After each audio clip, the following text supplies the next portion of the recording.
Uppermost in our minds then was, had the interview with Princess Diana, the decision that she made to be interviewed, been done fairly or not? That was absolutely uppermost in our mind. And the first investigation we did before Christmas under Tim Gardam talked to all people concerned and produced a letter where she said very, very clearly that she'd been shown no documents by Martin Bashir. She was not made aware of anything by Martin Bashir she didn't already know, and she had no regrets underlined by the interview. And it's quite interesting that Lord Dyson himself says that an interview of some sort would probably have taken place anyway. So at that point in our inquiries and our investigations, we came to an end. Tim Gardam, there was no case to answer. Are you seriously saying with an interview that was granted to a junior reporter with the wife to the heir to the throne that nobody questioned how that happened? Did it not cross your mind? I'm so sorry. Did that not cross your mind, Lord Hall? Yes, we asked about, of course, about how it had come about. But of course we did. But I go back. You trust the team of Tim Gardam as head of programmes for current affairs, the editorial policy controller, and Steve Hewlett, the editor, who is sadly no longer with us because he would have a lot to say about this, I am sure, to ensure that the interview was properly got and that it was also properly done, as indeed it was. I just make one other thing I just want to say on this as well. Lord Dyson is very, very clear in his report, quite high up in his report, that an interview would have happened anyway. Indeed, he mentions the fact that I think the Princess was going to meet with Nick Witchell at the end of August. That never took place because Steve Hewlett said, no, we're going to go down a route of Martin Bashir. So the context, now we know, was actually that an interview, according to Lord Dyson, was very, very likely. In this sense, Martin Bashir got it first. Did it ring any alarm bells at all, Lord Birt? No, absolutely none. I mean, I think you can overstate the junior. He's in his early 30s. He's worked in the BBC a number of years. He's worked on other current affairs programme. He's risen up the ranks to Panorama.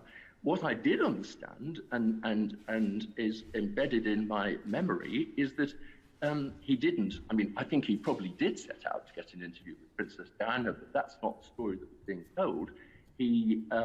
What he set out was to make a panorama on the surveillance of Princess Diana and the royal family. Not an unreasonable thing to do, because remember, in the previous couple of years, two private phone calls, one from Princess Diana, one from Prince Charles, had been intercepted and published. So it wasn't fanciful to assume that there were difficulties around surveillance and bugging of members of the royal family. And my understanding is that was the journey he set out on. Now, given what we now know about how he thinks and how he calculates, and given the skill with which he assembled the yarn that he took to Earl Spencer, I think we can be reasonably suspicious that he had that as objective, as his objective all along. But you didn't think, you know, why has Nick Witchell got this? No, absolutely not. Okay, why would one? You know what? You wouldn't stare a gift horse in the mouth. You know, you're being told, just as Lord Hall said, he only knew a couple of weeks before. I knew even less time. I am very surprised that you have no recollection. No, well, I didn't say I had no recollection of events surrounding the interview, because you are quite right. This was an extremely important event in my life and that of everybody else concerned.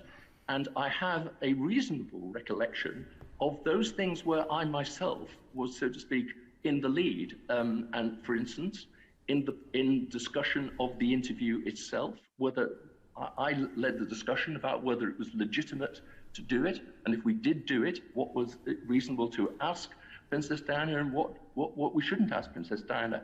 I don't have a detailed understanding of that meeting, but I can remember the occasion, and I can remember some of the things I said, and I can clearly remember what I thought at the time. And I had to make a decision because Princess Diana she only imposed one condition, which was that she and only she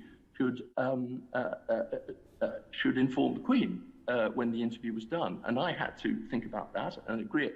And I can clearly remember, because my main problem, it was, as has already been alluded to, I'd had an excellent relationship with the chairman of the BBC over the best part of 10 years, but it had deteriorated over the previous year. And he was, well, I don't particularly want to go into what had happened to him as the years went on and so on and so forth, but he became more and more difficult and unreasonable. And he had, and everybody knew it, very, very strong views about the royal family and things I would not repeat about his views about Princess Diana.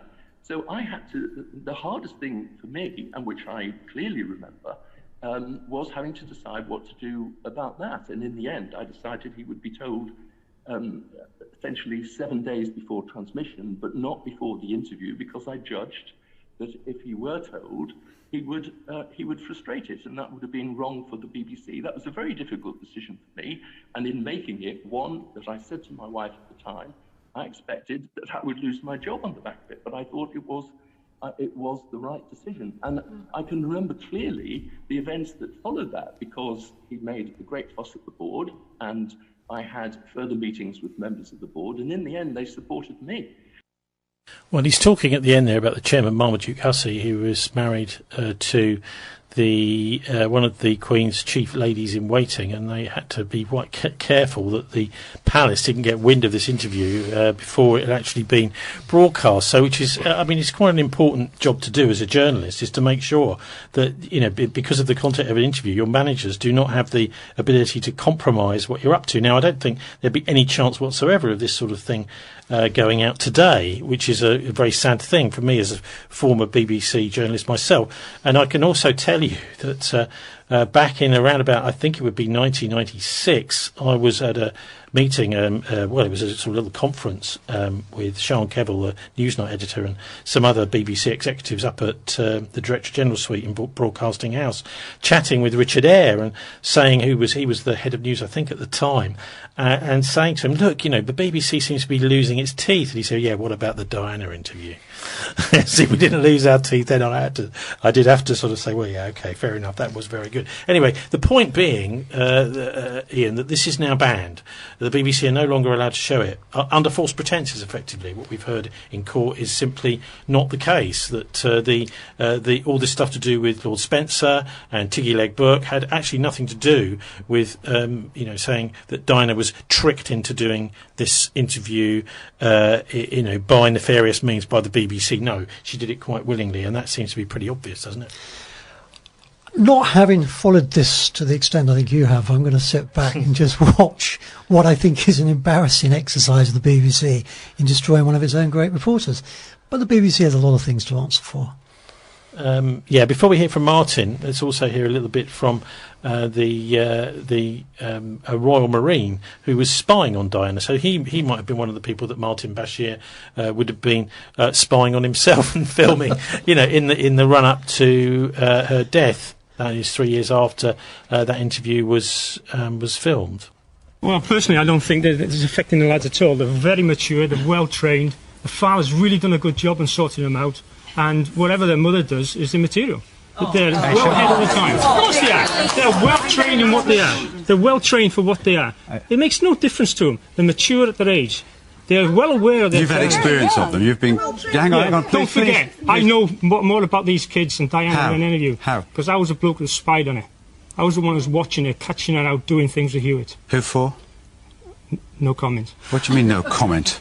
No one get away with that. Doing it for other agencies. I was a Royal Marine. I was tasked to do something to find out what Diana was really up to. So she's not paranoid then? No, it's true. No, she's not. Oh, I see. So it is. So we were spying on her. Of course we were. That is an unnamed chap on Kilroy programme, which was, that was aired around the time of the death of Princess Diana. So, it's quite clear that she was under surveillance. It seems pretty worrying that sort of thing didn't really come out at the time. Anyway, in a way, a more important aspect of all this is now, today, which is, we're going to hear now from a guy called Matt Chorley, and he does a programme on Times Radio called The Big Thing, where he talks here, and we've got another little clip.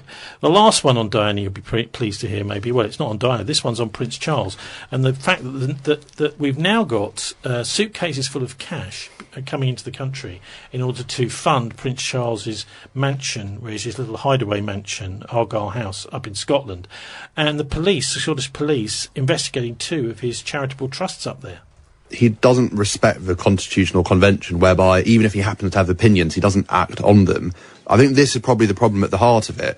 For 3 decades, Charles has been lobbying and advocating for causes close to his heart, some of them perfectly laudable, like restoring a dilapidated, beautiful 18th century Palladian manor. Others probably a little less laudable, like lobbying for homeopathic treatments to be made available on the NHS. But in a way, it kind of does a disservice to the debate to focus only on the weird and wacky things that he lobbies for. I mean, I do think his Foundation for Integrated Health is probably the most notorious, but he's also lobbied against modern architecture, which he happens to dislike. But even if it's great stuff, it's the fact that he feels this entitlement to lobby and advocate on behalf of his causes. That's why he set up all these charities. I mean, it's not a normal thing. The Queen doesn't have, charities through which tens of millions pass and go on to causes close to her heart. What she does is she's the patron of existing charities, and which sort of bestows support upon them, but you're not involved in the fundraising and the day-to-day running of them. Exactly. It's funny, like, in the newsroom, we often reflect on the word charity, but the moment that you introduce that word into a piece of journalism, people think, oh, well, it must be good then. I mean, the charity is just a legal structure that allows people to do things in the world, to pursue objectives that the charity deems to be charitable. But the question is it right for Charles to be intervening in the world in this way? And I suppose that's the thing, isn't it? Is that by pursuing good things, he likes the environment, he likes, building houses for communities. Well, who could object to that? The point is that actually if you're observing the constitutional rule or the constitutional norm that you don't have an opinion on anything, then being for or against nice houses is not something that he should necessarily be sticking his oar into. Yeah, I mean, during the we only know this because of the Guardian's years-long legal case, but I mean, he lobbied new Labour ministers on everything from army helicopters to the Patagonian toothfish. I mean, he basically just has lots of big opinions, and he acts on them, and nowhere is his opinion about how the world ought to be more visible than in Dumfries. This is basically his Charles HQ. I mean, Clarence House is his London base, but in terms of where he goes to be at peace with the world, where he feels like his values are exhibited to visitors and to all those who pass through, I mean, Dumfries House is the place. So you're right to identify that this is kind of the blank canvas on which Charles has attempted to make an indelible impact. And actually, the fact that it's in Scotland is a long way from Westminster, and the prying eyes of the media. I mean, a lot of this stuff probably goes a bit under the radar. So let's go back to the story that you had then yesterday, Gabriel. Lord Brownlow spent £1.7 million bailing out Prince Charles' failed eco-village in Knockroon in Scotland. This is Professor Alan Dunlop. He's a leading Scottish architect who criticised the plan at the time. He spoke to Times Radio earlier about why he thought the scheme failed. His heart was probably in the right place. I was first asked about Knockroon in 2010 and the creation of Scotland's Poundbury and whether I thought it would stack up. An analysis of Poundbury in Dorchester, which has a population of mostly professional classes, some 75,000 people, in comparison to Auchinleck and Cumnock, former mining villages whose industries, textile and engineering industries have gone, has a population of 16,000. So from that point of view, I couldn't quite see how the thing could stack up right from the very start. I'm not necessarily talking about the architecture of it and the design and the overall look of it, but just from a purely development point of view, I couldn't understand how you could possibly make it work. So that's Matt Chorley's interviewing Gabriel Pogrund about Prince Charles's completely failed eco-village that he's been trying to build, and getting Lord Brownlow to bail him out again up in Scotland. I mean, what he's done is he's tried to recreate this eco-village, he calls it, although actually it's really an enormous housing estate with stone facing on the breeze blocks of the buildings that have been put put there, and there's certainly the architecture is quite interesting, but he's been trying to replicate up in Scotland what's going on in Dorchester, completely failed, and people are just not interested in buying these places, and so he's had to be bailed out. I haven't really followed it. I think what he's done down south is an idea, a desire. I know if you look at the projects he supports, his products he sells in shops, his eco stuff that he's done with his Highgrove, he's got water recycling systems and things like that. I think he's pushing things forwards. Occasionally he upsets somebody and they have a pop. I think he should be admired for what he's doing. He will one day be king. He'll have to be quiet. What about this? What about this whole idea of keeping out of politics, though? Well, Queen's done it very well, no question. He's sat there for many years, wanted to take control. I think he's rightly pushed some very good things You forward. get the idea that he's not really that keen on it. When he did the Queen's speech this year, he was kind of sort of, well, this is a bit of a chore, But there's also, I mean, also he may also feel that that this is not, he wants to change things. He wants to make the head of state more political. I think if you're stepping in as he is to the Queen's position, it must be stressful, it must be nervous. It's something he hasn't, it is a challenge. He's had plenty of time to get ready for it, hasn't he? Well, I don't know. Every time you do something the first time, he learns to do it properly. I think he's taking the steps carefully. I think he's going to be a good king. Simple as that. I think where there is comment about what he's said, sometimes he may have gone too far in terms of advising ministers and things like that. But we're humans. We make mistakes. And I think, give him a good chance. The Guardian has been criticising Prince Charles for changing laws after they've been signed off by the House of Commons and the House of Lords in order to benefit his own personal estate. I'm not going to comment on that. Anyway, Martin, what do you make of Prince Charles's, it seems, inability up in Scotland as a property developer? Well, I mean, historically, British monarchs have had very strong political views.